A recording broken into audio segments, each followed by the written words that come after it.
Hello అండి, ఎలా ఉన్నారు?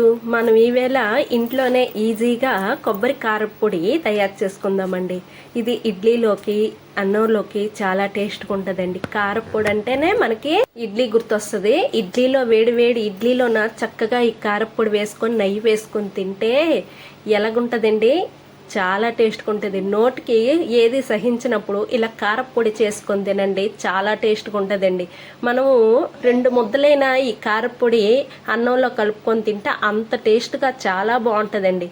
మనకి ఈ కారపొడికి కావాల్సినవి 1 కప్పుడు ఎండుమిరపకాయలు తీసుకోవాలండి. తర్వాత 1 కప్పు కొబ్బరి ముక్కలు, 1 కప్పుడు ధనియాలు, 1 కప్పుడు జీలకర్ర, 1 కప్పుడు శనగపప్పు, తర్వాత ఏమో ఎల్లుల్లి రెక్కలు 1 కప్పుడు తీసుకొని ఈ తక్కువ ఇంగ్రీడియంట్స్తో కొబ్బరి పొడి తయారు చేసుకుందామండి. మనం ఒక కళాయి పెట్టుకొని అది హీట్ అయ్యాక మనం శనగపప్పు వేసుకోవాలండి. శనగపప్పు వేసుకొని సిమ్లో పెట్టి దోరపదూనుగా చక్కగా గోల్డ్ కలరు వచ్చినంత వరకు అలా సిమ్లోనే వేయించాలండి. ఎందుకంటే హైలో పెడితే మాడిపోతాయి, మనకు ఆ టేస్ట్ అనేది రాదు.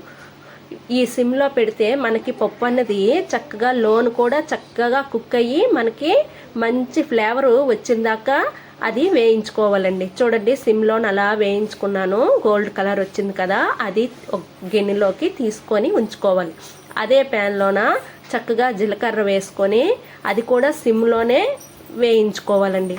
అలా సిమ్లోని వేయించుకుంటే మనకు అన్నది ఆ ఫ్లేవర్ అనేది పైకి వచ్చినంత వరకు వేయించుకోవాలండి. ఇలా వేయించుకుంటే మనకి అదనేది సిమ్లో వేయించుకుంటే మంచి ఫ్లేవర్ వస్తుంది అనమాట. ఇది కూడా 1 కప్పులోన అదే కప్పులోన తీసుకొని ఉంచుకోవాలండి. తర్వాత ధనియాలు వేసుకొని అవి కూడా చక్కగా గోల్డ్ కలరు వచ్చినంత వరకు వేయించుకోవాలి సిమ్లోనే.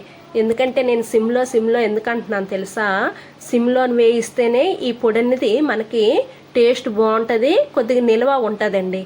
ఎందుకు హైలో పెట్టి గబగబా వేయించమంటే నిల్వ ఉండదు, బేగి పాడైపోద్ది అనమాట.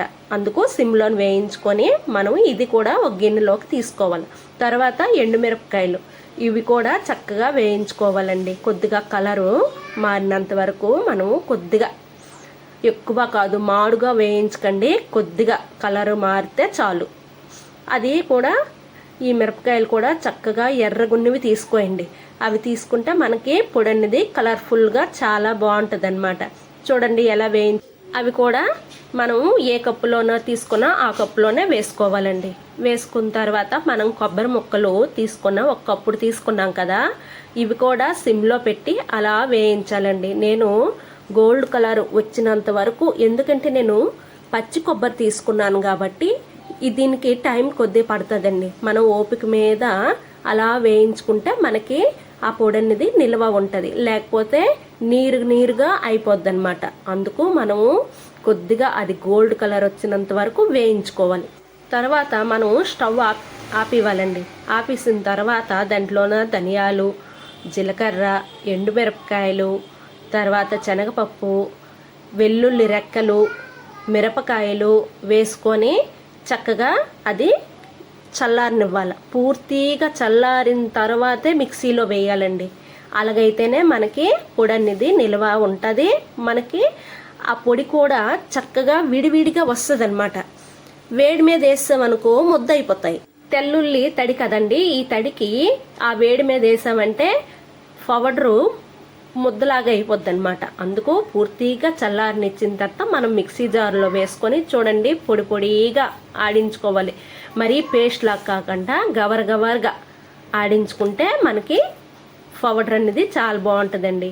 నేను సాల్ట్ మిక్సీలో వేయలేదు, ఎందుకంటే మిక్సీలో సాల్ట్ వేసామనుకోండి చక్కగా నీరు అనేది వచ్చేస్తుంది. అందుకు మనము చక్కగా అది ఏ పెనంలో మనము అన్నీ వేపుకున్నామో అదే పెనంలోన మిక్సీ చేసుకొని అది వేసేసుకోవాలి. మిశ్రమం అంతా పౌడర్ అంతా వేసుకొని చక్కగా 1 స్పూన్నర సాల్ట్ వేసుకోవాలి. వేసుకొని చక్కగా కలుపుకోవాలండి.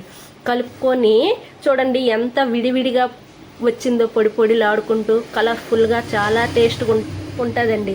ఈ పౌడరు మనకి 1 నెల రోజులు నిల్వ ఉంటుందండి. చక్కగా మనము ఒక ఫ్రిడ్జ్లో కానీ పెట్టేసుకుంటే సూపర్గా ఉంటుంది. చూడండి వేడి ఇడ్లీలోన నేను పొడి వేసుకొని నెయ్యి వేసుకొని తిన్నానండి, చాలా టేస్ట్గా ఉంది.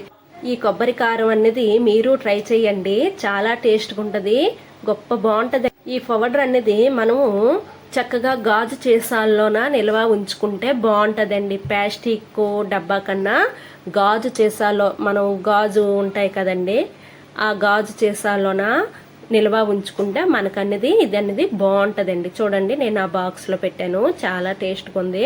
మీకు ఈ వీడియో నచ్చితే లైక్ చేయండి, సబ్స్క్రైబ్ చేసుకోండి. Thank you.